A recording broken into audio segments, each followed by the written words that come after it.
去年、新血を注いで制作したガンナーちゃん。可愛かったな。取り出して眺めてみようかな。ああ、セナ会長、お邪魔します。制作した時、合わせ目消しだけですごく時間をかけましたな。今どうなっているかな？ペ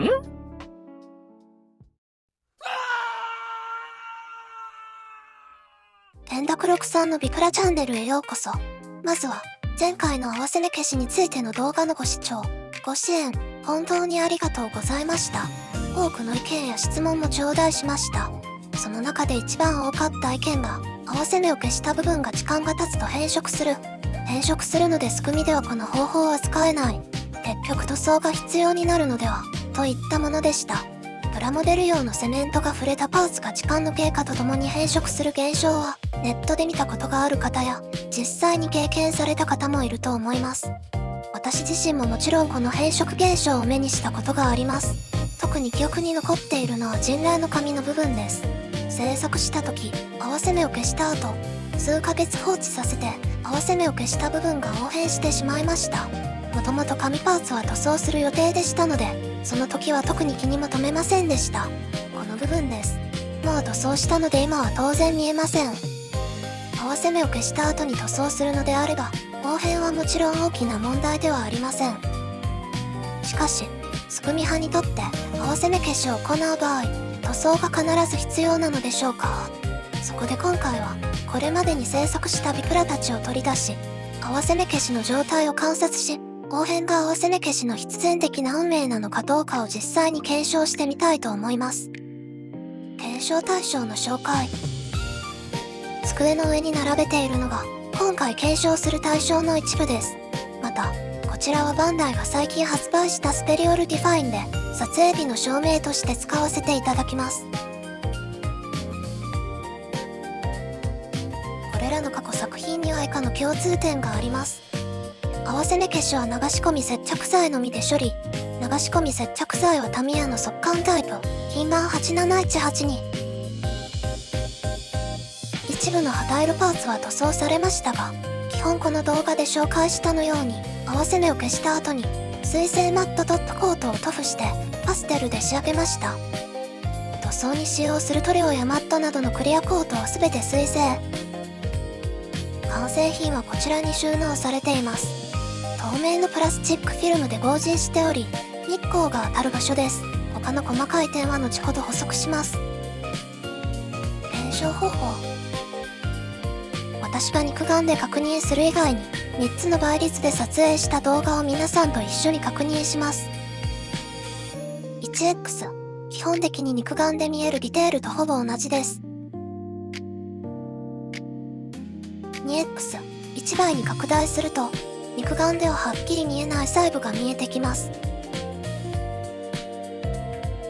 スマホのマクロ機能、申し訳ありませんが、専門的なマクロレンズは持っていません。ただスマホのこの機能でも十分だと思っています。2X で比較すると、髪の毛や繊維もはっきり見える程度です。さて、長い前置きはこの辺りにして、最近制作したものから順に紹介していきましょう。ことぶきや、女神デバイス、プニモフマオ、完成日、2025年2月、経過時間、約半年。別の動画でこの作品の制作方法も紹介しています。簡単に言うと、すくみと合わせ目消しの後、マットコートとパステル仕上げ、筆塗りでの部分塗装で完成しました。合わせ目消しの位置は主に肌色部分です。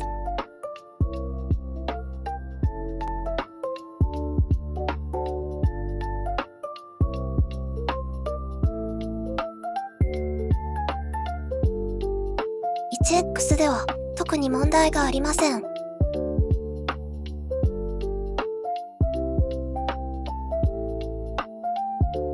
2X でも横変は見られませんが、右側のボディに若干の傷があるのが発見できました。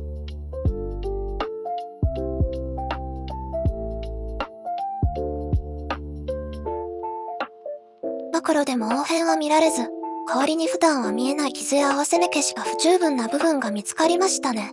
半年しか経っていませんので、肌色とパステルの色に大きな差はなく、相変わらず可愛らしいです。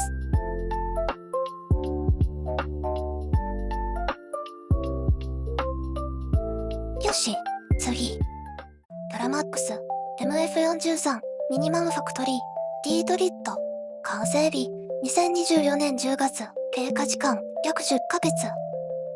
マントはエアブラシ塗装していますが、それ以外の部分はプラスチックの成型色のままに筆塗りとパステルで仕上げました。詳細な制作動画は右上リンクをご覧ください。合わせ目消しをした部位は紙とマントです。元のパーツ構成はこんな感じでした。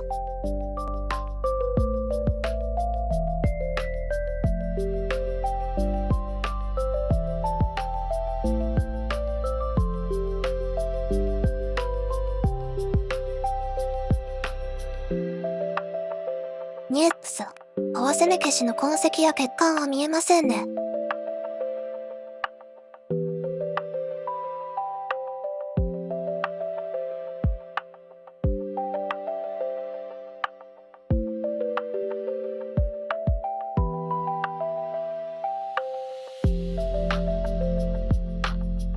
髪はもともと黄色いので、多分変色してもあまり目立たないと思います。しかし、合わせ目消しの処理の血管を発見しました。マントの色も特に問題ありません。ただ、普段は見えない小さなへこみが見つかりますね。合わせ目消し以外の場所も、変色などは見当たりません。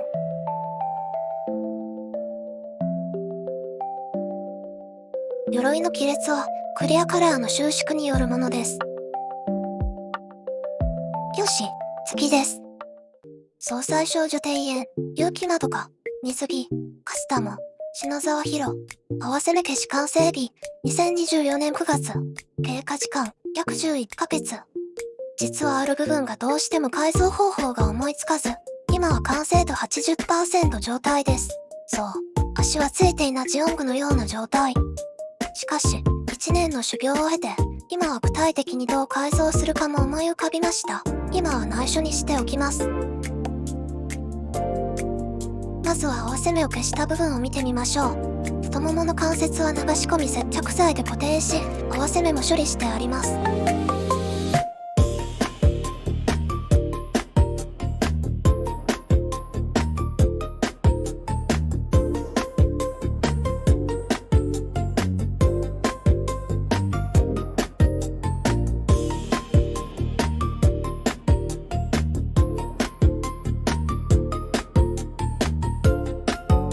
1X と 2X では特に応変は見えません。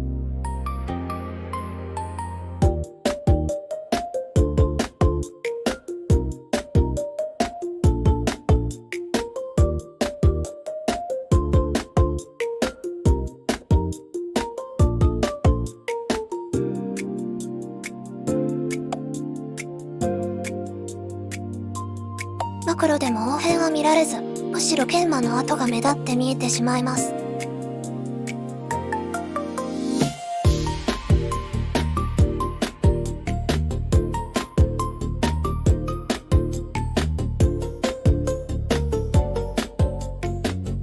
ヒロちゃんの肋骨部分は、リューターと紙やすりで研磨して成形したものです。合わせ目の部位を参考にできるだけでなく、実はもう一つ注目すべき場所があります。元のキットの胸部はここまで小さくなく、現在の胸部分はランナーで造形しました。当時はランナーパテではなく、ランナーを薄くスライスし、それを何層も重ねて作りました。使用する接着剤の量はランナーパテほど多くはありませんが、接着や造形の調整でかなりの量の接着剤を使用しました。なので、胸部が応変しているかどうかはより検証に値します。拡大してみると表面がやや粗いのがわかります。これは私が不器用でマットコートを重ね塗りしてしまった結果です。しかし、多くの異物も確認できますね。これも当時の技術力と準備不足が原因です。しかし、1年前に言った合わせ目消しも応変していないようです。よし、次です。寿や女神デバイス、バスタードール、ガンナー、完成日、2024年5月、経過時間、約1年3ヶ月。自分の好みに合わせてブルマに変更し、重火器の MSG ウェポンを組み合わせたガンナーです。数年来の美術を集結して制作した生娘の一人であり、今でも最もお気に入りの作品です。脇腹と肩部が合わせ目を消した箇所です。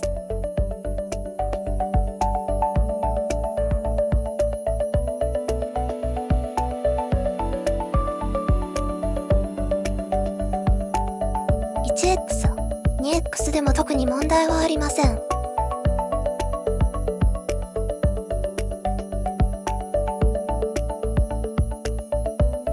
マクロでも応変は見られません。よし、月です。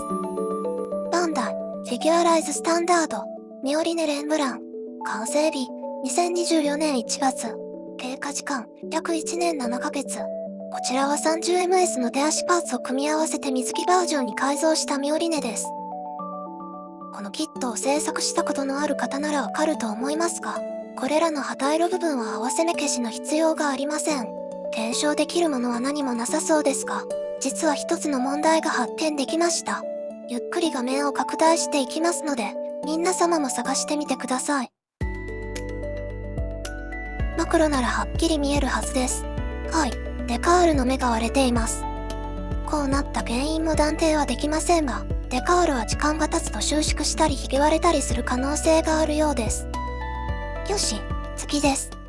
寿やフレームアームズガール、女神デバイス、バーゼラルド、アニメーションバージョン。完成日、2023年12月。経過時間、約1年9ヶ月。このバーゼラルドは、私が初めて意図的に肌色パーツに塗装をしなかった作品です。肌色パーツを塗装しない最大の理由は塗装剥がれの問題です。例えば太もも内側などの部位は、ポーズを取る際に完全に塗装剥がれを避けるのは非常に難しいと思います。2つ目の理由は塗膜の厚みの問題です。エアブラシ塗装ではどれだけ薄く塗っても、塗膜がどうしても厚みがあり、塗装後はプラスチック本来の透明感が失われてしまいます。肌色パーツにはこの透明感が必要だと思います。3つ目の理由は、塗装済みの顔パーツです。今ではほとんどのビプラには綺麗な塗装済みの顔パーツが不足していて、顔を塗装する場合は、まず単個印刷を剥がして、塗装後改めてアイデカールを貼ります。アイデカールまでカスタマイズするのであれば別ですが、そうでなければこの作業は少し手間がかかり、本末転倒な感じがしますよね。以上の課題を総合して、私が導き出した解決策が、エアブラシ塗装ではなく、パステルで肌パーツを仕上げることです。この方法では時間を節約できる上、プラスチックの透明感を損なわず、仮にパステルが剥がれてもメンテナンスや修復はエアブラシ塗装よりも簡単で便利です。さて、このバーゼラルドの紹介に戻ります。配色は基本的に設定通りで、太ももの付け根部分は塗装剥がれを避けるためにスカートを短くカットしました。両肩の合わせ目消し部分と顔パーツは、艶消しを塗った後にパステルで陰影をつけています。詳細はこちらの動画をご覧ください。